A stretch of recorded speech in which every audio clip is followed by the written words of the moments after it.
Hello বন্ধুরা, আজ আমি যে মসজিদ নিয়ে কথা বলবো সেটি পৃথিবীর ফেমাস মসজিদগুলোর মধ্যে একটি। হ্যাঁ, আপনি ঠিকই ধরেছেন, এটা সেই মালয়েশিয়ান পুত্রা মসজিদ। এটা মালয়েশিয়ার প্রধান মসজিদগুলোর ভিতর একটি। মসজিদটি গোলাপি রঙের জন্য অনেক ফেমাস।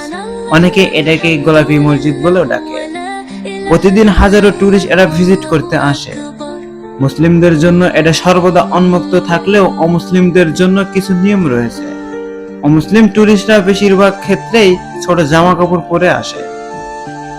মসজিদের পবিত্রতা রক্ষার জন্য মসজিদের প্রবেশদ্বার থেকে গোলাপি কালার জুব্বা বিনামূল্যে দেওয়া হয়। এটা সেই মসজিদ যেখানে মিজানুর রহমান আজহারী ও ডক্টর জাকির নায়েকের মতন আলেম ওলামারা এসে নামাজ পড়িয়েছেন।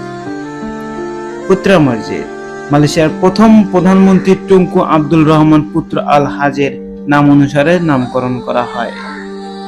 পুত্রা মসজিদটি মালয়েশিয়া প্রশাসনিক রাজধানী পুত্রাজায়াতে অবস্থিত। পুত্রা মসজিদে প্রায় 15,000-এর অধিক মুসল্লি একসাথে নামাজ আদায় করতে পারে। 1997 সালে 15 মার্চ পুত্রা মসজিদের নির্মাণ কাজ শুরু করা হয় এবং 1999 সেপ্টেম্বর সম্পূর্ণ কাজ শেষ করা হয়।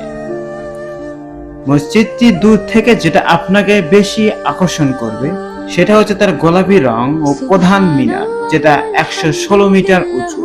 পুত্রা মসজিদটি নির্মাণ করতে প্রায় 250 মিলিয়ন রিঙ্গিত খরচ হয়েছিল। তো বন্ধুরা, এরকম ভিডিও আরো পেতে চ্যানেলটা সাবস্ক্রাইব করে রাখুন। ধন্যবাদ।